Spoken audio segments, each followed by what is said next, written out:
Welcome to Westmead Private Hospital's virtual GP education program. Today we are joined by orthopaedic foot and ankle surgeon Dr. Rajat Mittal. Today, Rajat will be looking at common ankle problems, instability, osteoarthritis and replacement. Thanks very much for having me. Like Sandra said, I'm a knee, foot, and ankle surgeon with subspecialty around joint replacement and fusions. And this is my background slide. I've done a couple of masters. I've done a PhD along with training in Australia itself. Let's have a look. So today we'll talk a bit about ankle instability, and throughout the talk, if there are any questions, please let me know, or please put it on the chat, and then Sandra will interrupt me, and we'll just go through that.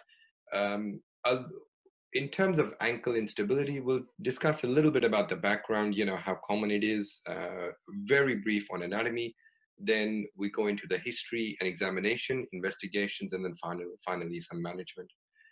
Um, so ankle sprains are very common. I see them roughly at least once a week, or receive phone calls about it. And there are a few risk factors. And you can break down the risk factors into bony, soft tissue, or environmental. Um, and the bony ones are things to do with basically alignment. So if you have a foot alignment that predisposes you to roll your ankle, which are things like your hindfoot varus, or if you have a high arch, then you're more likely to have ankle sprains. Soft tissue considerations include things like ligamentous laxity. So if you're double jointed, then you're again more likely to roll your ankle very frequently. And then environmental things, like things that are sort of more under your control. For example, if you're playing a lot of high risk sports such as soccer or basketball or lots of jumping things, then you're more likely to again roll your ankle. So the question is, well, prevention is the best medicine, and you can't really do a lot of prevention with regard to the bony elements, but certainly the soft tissue and environmental aspects you can address non-operatively. And a lot of that is with physiotherapy and strengthening the surrounding musculature. So when you have an ankle sprain, how do you know it's just an ankle sprain? Because you can have any number of associated injuries. And these can again include soft tissue or bony, as well as CRPS, chronic regional pain syndrome. Now, that's not really very common. I probably see them oh, once every sort of 6 months or something like that. But when it does occur, it's a really big problem for the patient because they've sustained a very minor sort of ankle sprain, and yet they've got this plethora of pain syndrome. They've got the skin changes, they've got the swelling, the nerve changes, and everything. So that doesn't really help, and we'll go into a little bit about how we can sort of prevent those. Um, but other soft tissue injuries, peroneal tendon injuries are very common. And if it's a severe sprain, you can also have injuries to the deltoid ligament, and then bony issues such as osteochondral defects, and then other fractures of various bones around the foot as well. So this is the brief. This is my, everyone knows their anatomy. So this is my only slide in terms of the anatomy itself. And as you can see, so there's your ATFL. It goes from the anterior part of the fibula down to the talus. And this is the weakest of the three, right? Even a simple ankle sprain, this is what you're going to rupture. And this is the CFL here. So it goes from the tip of the fibula underneath the peroneal tendons and into the calcaneus. And this is the PTFL. So the order of injury is you have the ATFL that goes first, then you have the CFL, and the PTFL rarely gets injured, if ever.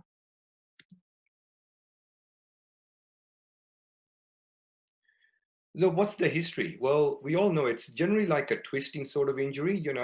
Someone might have stepped off or rolled their ankle on the ball or something like that. So it's a rolling/twisting type injury, and it's often associated with bruising and swelling. Now, the degree of bruising and swelling sort of dictates how bad the ankle sprain is. If it's a terrible ankle sprain, their ankle will be blown up like a balloon and with lots of bruising. And if it's not that bad an injury, then there won't be as much. The other thing about bruising is it can relate to an ankle fracture or an associated fracture. So if you see a lot of bruising, you sort of wonder, well, is there an associated fracture or not? So you're more likely to do an X-ray. People often have trouble weight bearing after the injury as well. And some patients may develop a chronic ankle instability. And the key, pretty much well, I never say 100%, but like 99% of the patients will say that they can't trust their ankle. And this might be on uneven ground, or it might just be on walking on flat ground. And that's the key thing that you sort of worry about, that they've got a trust issue in their ankle. So in terms of physical exam, well, we start off by, looking at the patient themselves, whether, how much swelling they have and where is the swelling. So with your lateral ligament injury, most of the swelling should be on the lateral side.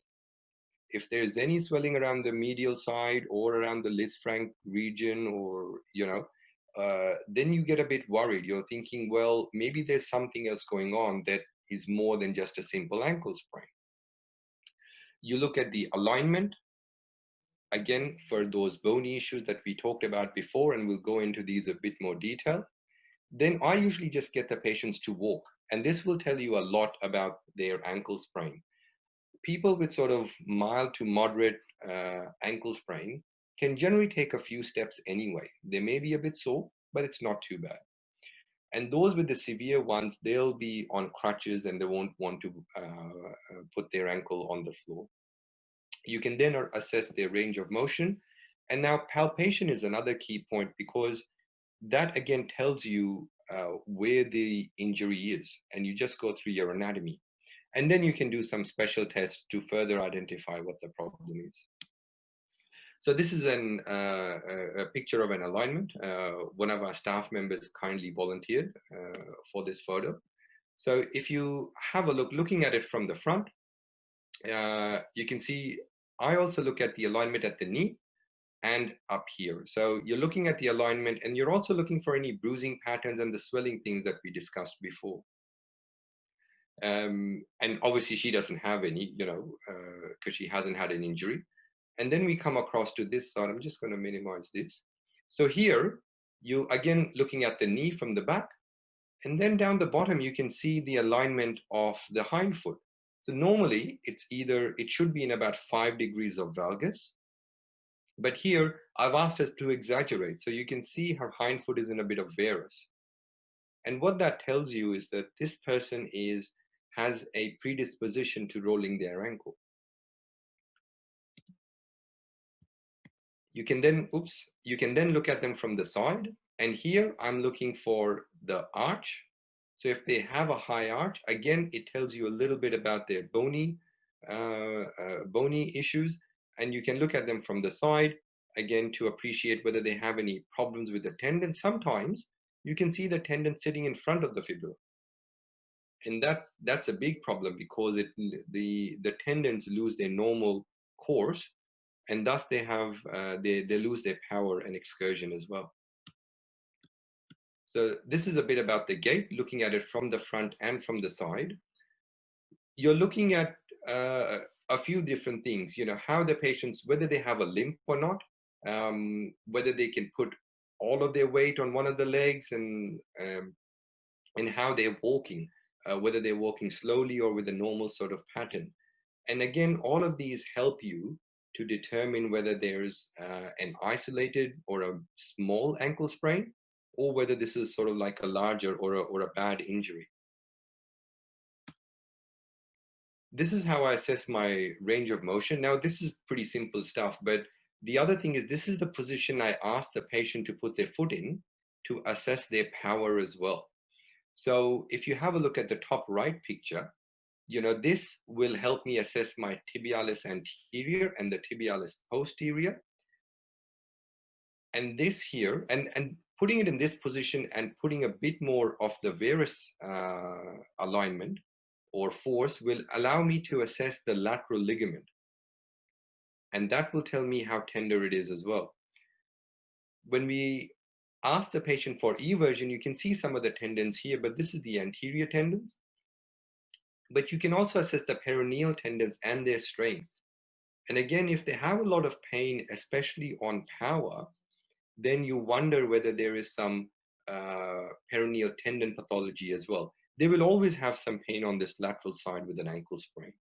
So, but if they have it out of your normal expectation, then you sort of get a bit worried that perhaps their peroneal tendons are ruptured as well. Your dorsiflexion and plantarflexion help you in determining whether the patient perhaps has ligamentous laxity or not. And again, it's one of those key points which predisposes a patient to rolling their ankle, and it also helps us determine later on down the track whether they're likely to have a chronic ankle instability and thus requiring an operation, or whether we can manage this without an operation. So palpation, like we talked about, I just do it in a systematic approach, and it doesn't matter what system you have, as long as it's systematic. So I'm always thinking of the anatomy, bony and soft tissue. And I generally go in this order. I start from the part that's least painful. And that allows me to make sure that I've excluded other injuries. So I'll start off near the tibialis posterior tendon, the medial malleolus. Then I make my way across to the anterior aspect of the ankle. And again, as I move a little bit laterally, I come across to the syndesmosis.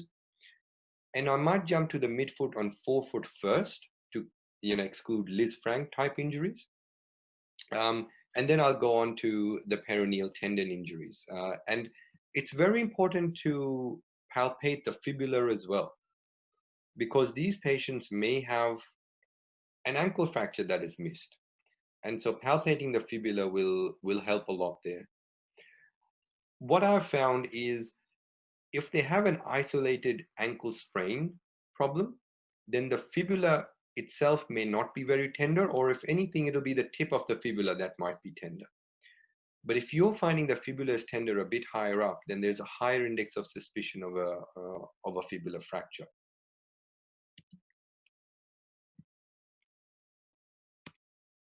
This is how I do an anterior draw. So this is more in a chronic situation now, because the acute patient will not really let you do this. Sorry, not chronic, but post-acute. So it might be around the 6-week time that you're assessing for their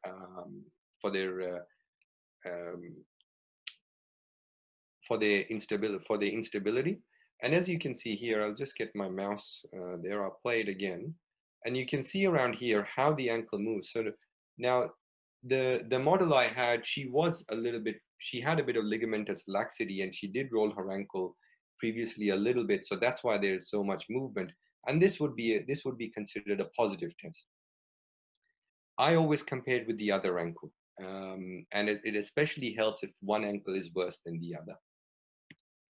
So how do we test the CFL? Well, I'm holding the ankle in plantar flexion, locking the talus, and then I check for inversion of the ankle. And that helps me test the integrity of the calcaneofibular ligament.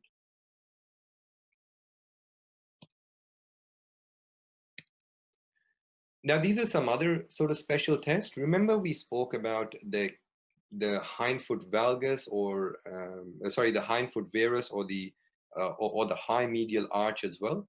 And this will help you determine that. So this is what's called a Coleman block test. You ask the patient to put the lateral aspect of their foot on a block, or a piece of paper, and then you ask them to push their big toe to the ground.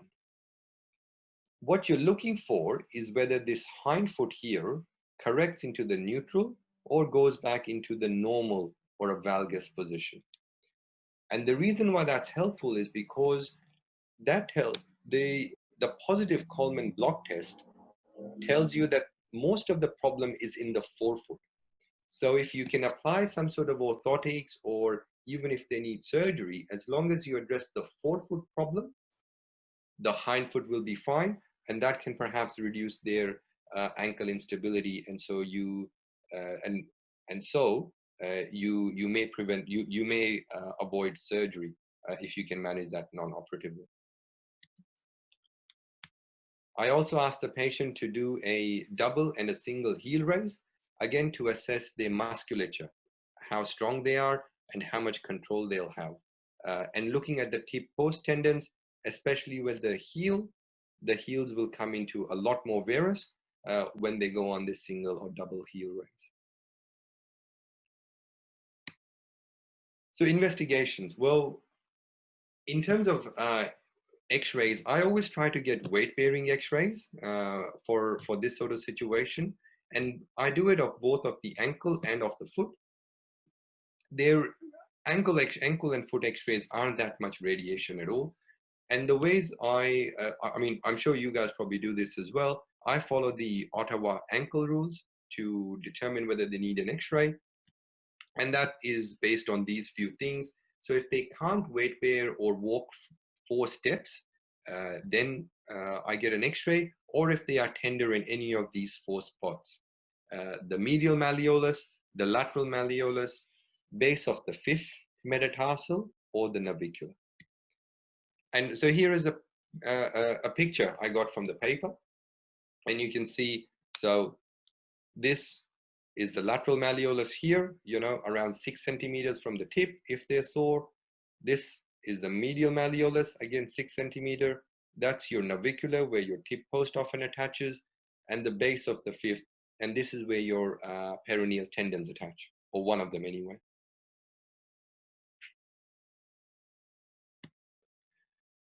What about the other investigations? Well, the ultrasound may show a ligament rupture, and if you're in doubt, or if it's a chronic injury, or if you're worried that there's something else going on, you can always get a CT for a fracture or an MRI to check for other soft tissue injuries. I often hesitate to do a CT, especially in a young patient, because of the risk of because of the radiation. So I probably lean more towards an MRI in the younger patient, but the CT is the best for diagnosing a fracture. After, if you're not sure on an X-ray, you can do a CT. The other question you got to ask yourself is, you've done an X-ray, but you can't really see a fracture, but they're still tender, say around the fibula. The CT will identify a fracture if it's present or not. And then you sort of wonder, well, how does that change my management? Well, it sort of does, because if there is a fibula fracture, again, if there is a fibula fracture, then you'll probably put them in a cam boot for a bit longer, say about 6 weeks.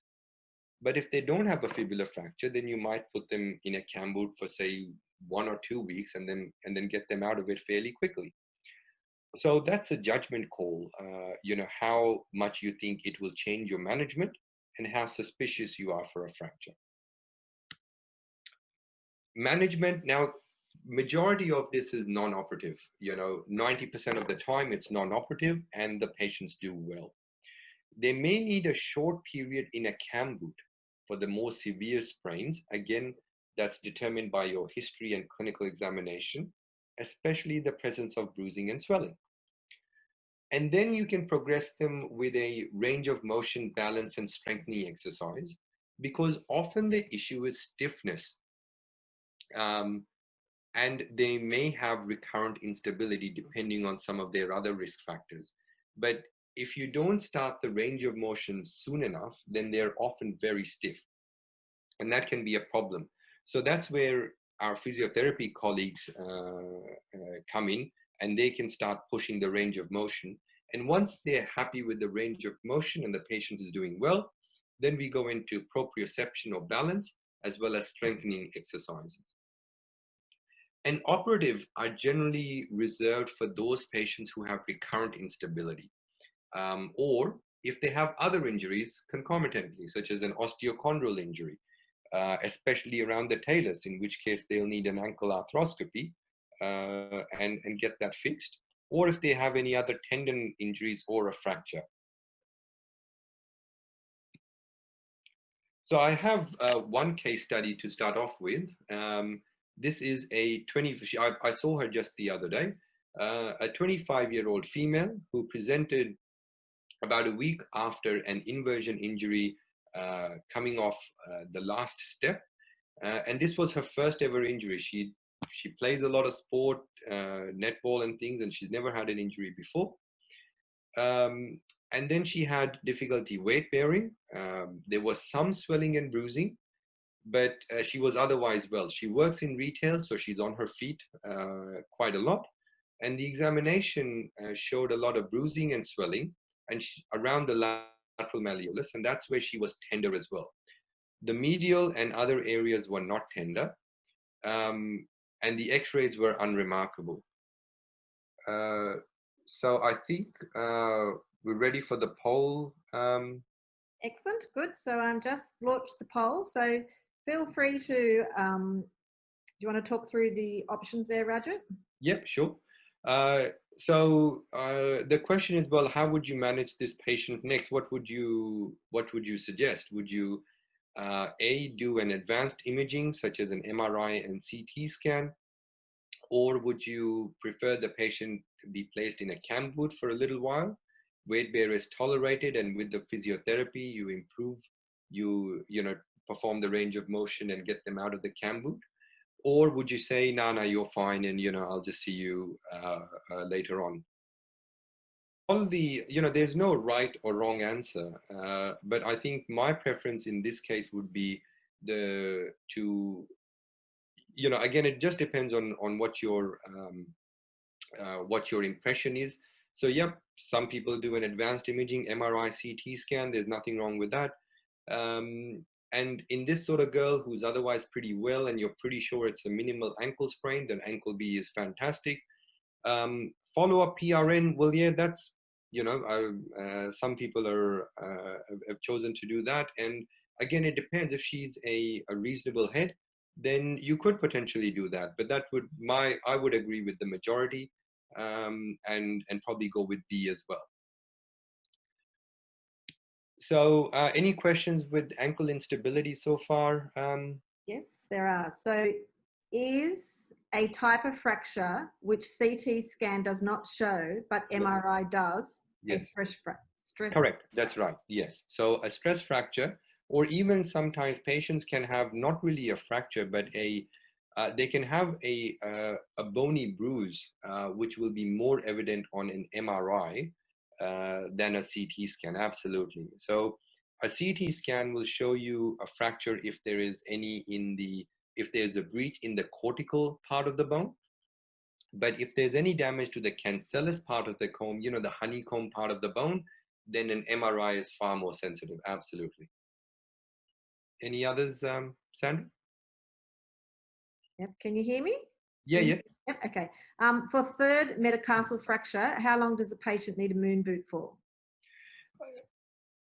For a third metatarsal, I assume it's probably a stress fracture or something like that. But in general, they're placed in a moon boot based on their symptoms, and often after about 6 weeks, I would start to wean them out of the moon boot.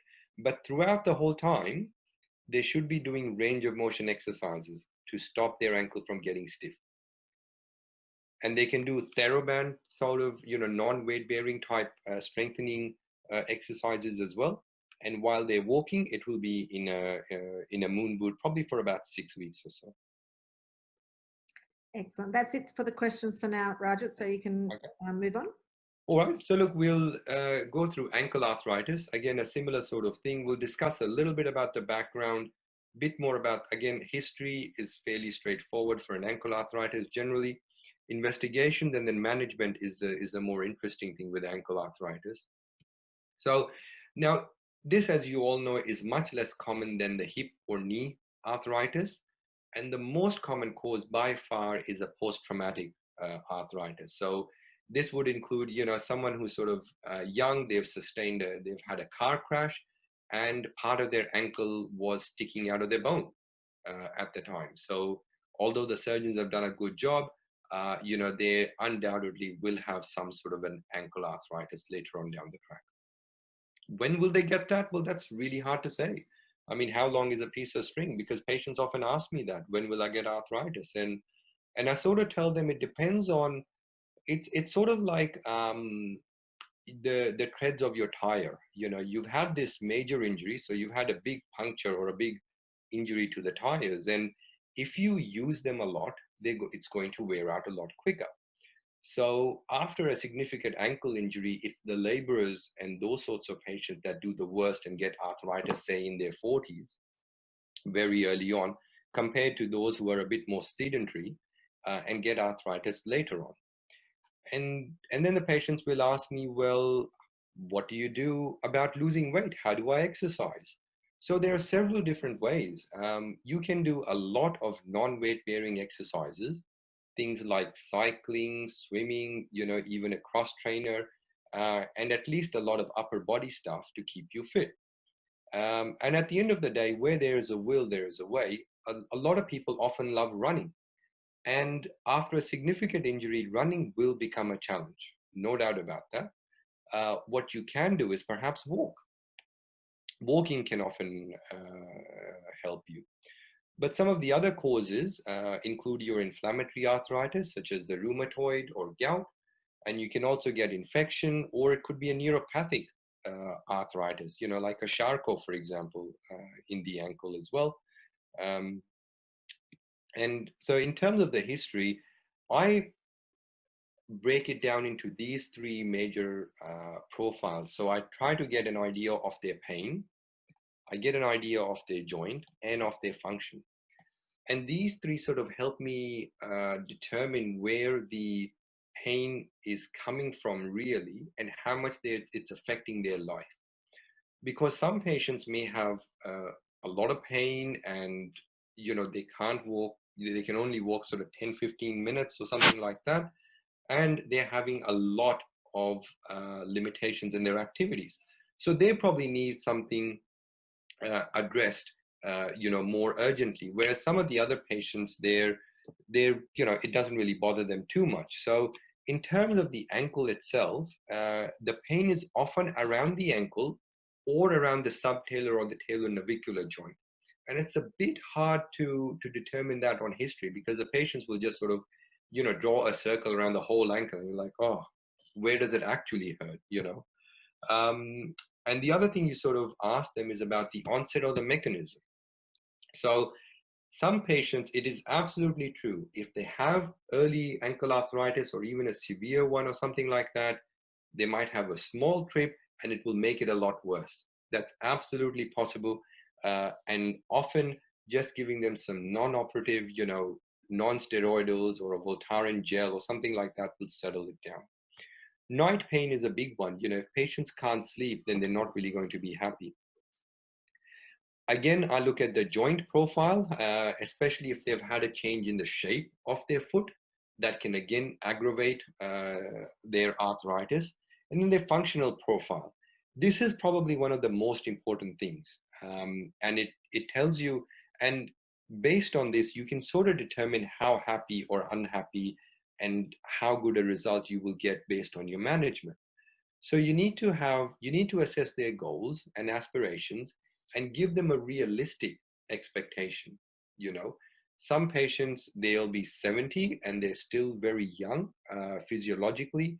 They maybe just have a blood pressure problem and they want to go back to playing sort of, competitive tennis after really bad ankle arthritis. And you sort of have to tell them, well, look, you're not going to be able to do that. Doesn't matter what treatment you have, whether it's fusion or osteotomy or a replacement. Like that's just not really going to be possible. You can play social tennis, at a much lower level, but you certainly won't be competing in a lot of things. So again, with the history, you ask them about their background, other medical conditions that may guide management. So those include things like your cardiac history or respiratory, or if they have diabetes. And again, it tells you, it helps you determine their risk of adverse events if they have an operation, for example.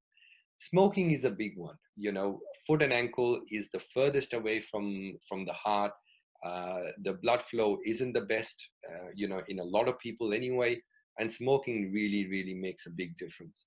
And again, their social situation. And this is what people sometimes forget, because especially, whether you treat them with or without an operation, they have to be able to get back to somewhere, and they'll need a bit of help to be looked after while their ankle rests.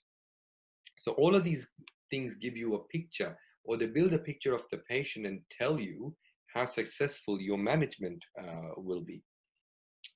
Again, with physical exam, we begin with inspection, looking at, again, swelling or bruising. And this might tell you whether they have ruptured an osteophyte, for example. Um, Alignment, we've gone through it before, exactly the same thing. The gait, again, tells me how much ankle movement they have, which ties in with your range of motion, and the palpation. So this is probably where you can determine whether the pain is coming from the talonavicular joint, for example, or the subtalar joint, or the ankle joint itself. And again, that will sort of guide your management, and you can do your investigations to determine that. The correction of deformity for the special tests allow you to assess how fixed the deformity is. And that tells you whether, you can do a fusion or you can do a replacement, and again, guide your management. Investigations, these have to be weight-bearing foot and ankle x-rays. If they're in such severe pain that they can't bear foot and ankle, well, again, that's telling you something. There are things called weight-bearing CT scans, but they're not very common or widely available. And they don't really help you. They tell you a little bit about the deformity, but a foot and ankle x-ray is satisfactory for that as well.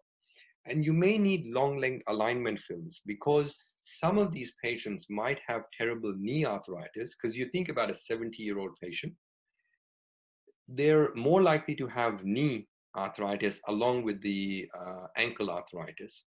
So it's good to assess both of those, and you can get some knee x-rays as well. And then CT and MRI to assess for other joint arthritis. And the MRI is useful. So if you think someone's got ankle arthritis and you suspect they might have subtalar or other joint arthritis, MRIs are fantastic, because they let you see the cartilage inside the joint itself. So you can figure out where the arthritis is that way. Management. Well, again, this management depends on not only the severity of arthritis, but also their symptoms. Now, we all know that the amount of arthritis you see on x-ray doesn't often correlate with the symptoms of the patient. And certainly, I've seen lots of patients with knee arthritis who have been sent to me for a review, but then when I talk to them a bit more, they're not really having that many symptoms. And as much, look, I'm an orthopedic surgeon and I love operating, but the last thing I want to do is operate on someone who doesn't need it. And a patient with terrible arthritis who doesn't have many symptoms, because they can manage with their activity modification, because it's settled with the non-steroidals, if they have some sort of an insole, or perhaps even a rocker bottom shoe, they don't need an operation. In fact, these are the things that I often try first if the patient hasn't tried them already. The rocker bottom shoe is pretty important as well, for those patients who you think are borderline and maybe they have other comorbidities. The rocker bottom shoe will be a great help, because normally when you're walking, a lot of the rocking is coming from your ankle. But with the rocker bottom shoes, they do a lot of rocking for you. So then the ankle doesn't have to move that much, and it gives them a lot of symptomatic relief. And this can include, so there's a brand of shoes called like the Hoka shoes, which have a rocker bottom thing, but also Skechers and lots of shoes have that rocker bottom. But it has to be a stiffer rocker bottom. It can't be a soft one, so that as the patient walks, the rocker bottom loses its sphericity. So that can be very, very helpful indeed. And weight loss. Well, we know that in knee arthritis, weight loss plays a tremendous effect. And in fact, in one of the studies, they lost about 5 kilograms of weight, and the rate and the number of people needing a knee replacement decreased by about 25% in knee arthritis. And it certainly has a good effect on the ankle as well. So that's a big deal. Again, people will often ask, well, my ankle is sore. How do I do that? Well, you can do it by those non-weight bearing activities. Often cycling or swimming is even better for ankle arthritis, or a cross trainer. And in fact, I'm sure you've seen it with your patients as well, because a lot of my patients with ankle or knee arthritis, they'll tell me, oh yeah, doc, I'm going to lose all my weight and I'll be doing this and doing that after my surgery. And how many of them lose their weight? Maybe 5%. So not that many at all after surgery. So all of this prehabilitation gives you a good idea of how motivated the patient is, and they will have a good effect if they can do some of these things preoperatively. I just have a question there, Yep. Rajat. Mhm. Does local cortisone injection have a role for the management of ankle osteoarthritis? Yeah, absolutely. Yeah. The other injections would include a cortisone injection, but I usually use it with caution, especially in the diabetic. And certainly, if they're needing more than 3 injections a year, then the steroid injection's probably not working. And often I've injected a steroid injection in the ankle, and the patient may have some relief for about 3-4 weeks, and they feel it's coming back, and there's no harm in giving them a top-up injection, for example. And the injections also help you determine where the pain's coming from. So if you think they've got an ankle arthritis and you inject steroid into the ankle and the pain goes away, well, their pain is probably coming from the ankle. If you inject it in the ankle and they still have pain, then you wonder, well, maybe one of the other joints is more symptomatic than the ankle itself. So then you consider injecting, for example, the subtalar, but only do one joint at a time because you don't want to confuse the situation. So then you can inject, say, the subtalar joint, wait for a little while, and if that doesn't work, then the talonavicular. The order of injection of the joints will be determined on your clinical examination and suspicion and your investigations. Some patients have often asked me about PRP. In ankle arthritis, that doesn't really work at all. Sorry, let me rephrase that. It's as good as a placebo. So there have been a number of studies where with PRP in one arm and placebo in the other, roughly 30% of the patients in both groups get better. So it's not to say that PRP doesn't work because 30% of patients got better. It's just no better than a saline injection, that's all.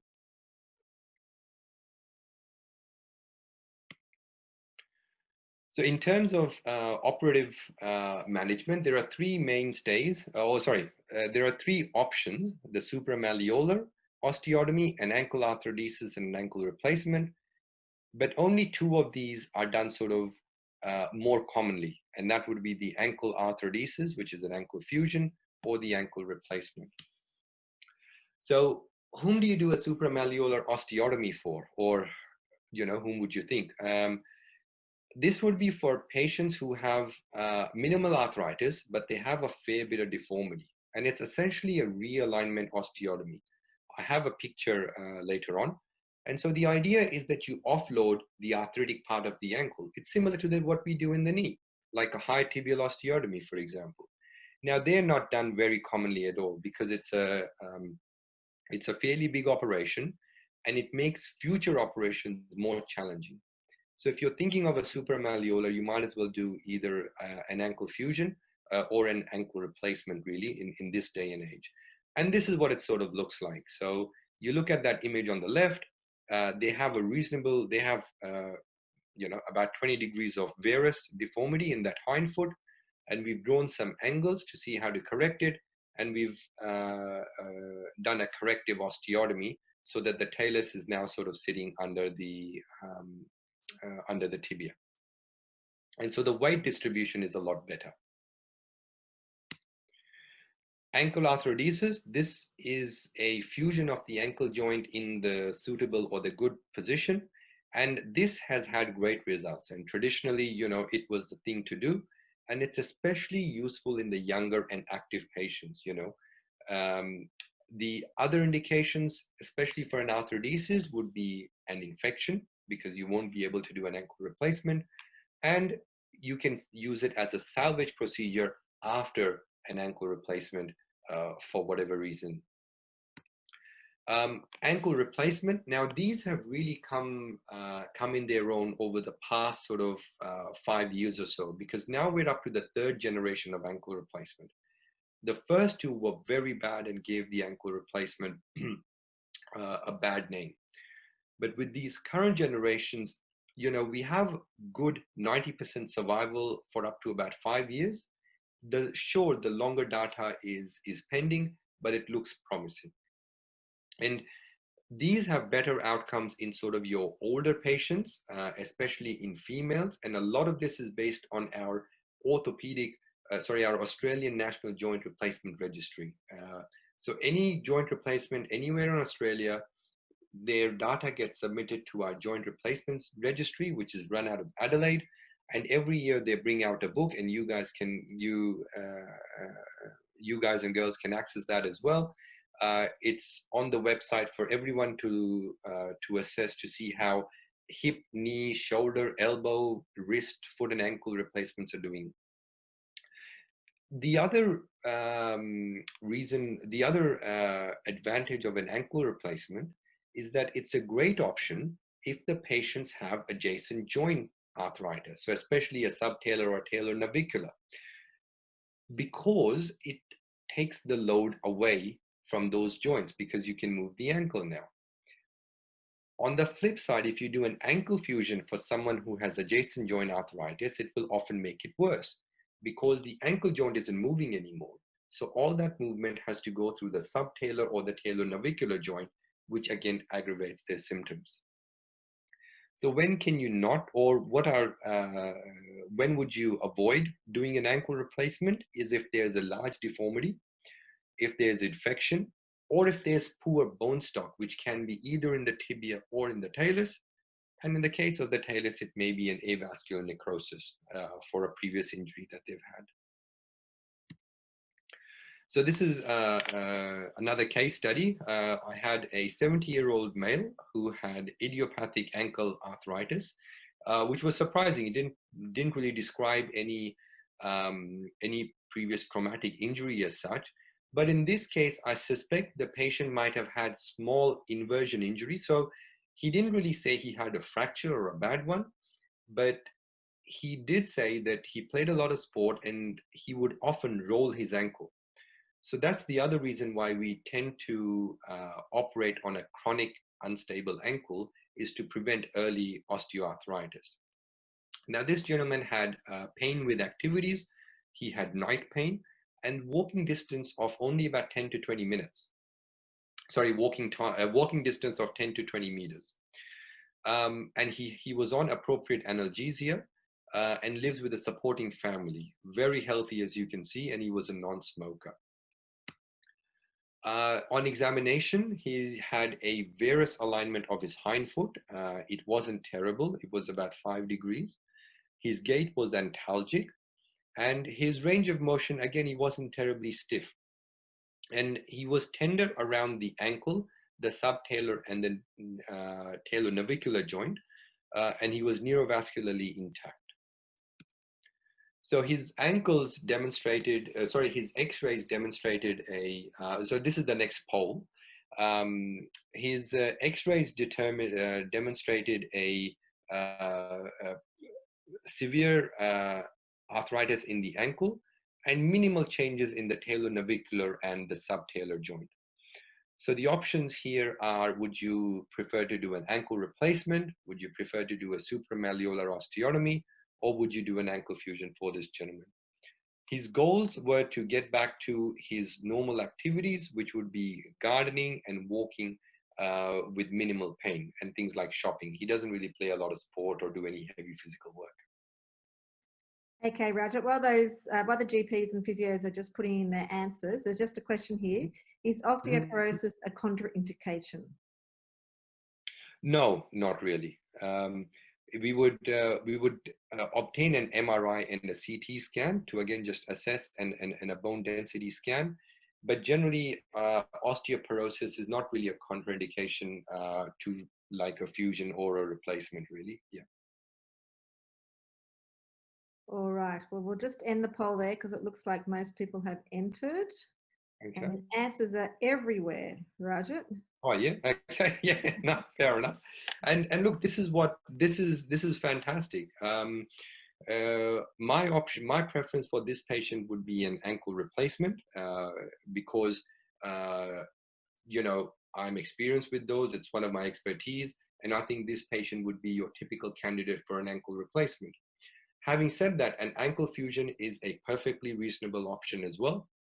Um, and a lot of my more experienced colleagues would do an ankle fusion because they haven't been trained in the more recent ankle replacements, for example. So that's certainly a very appropriate answer.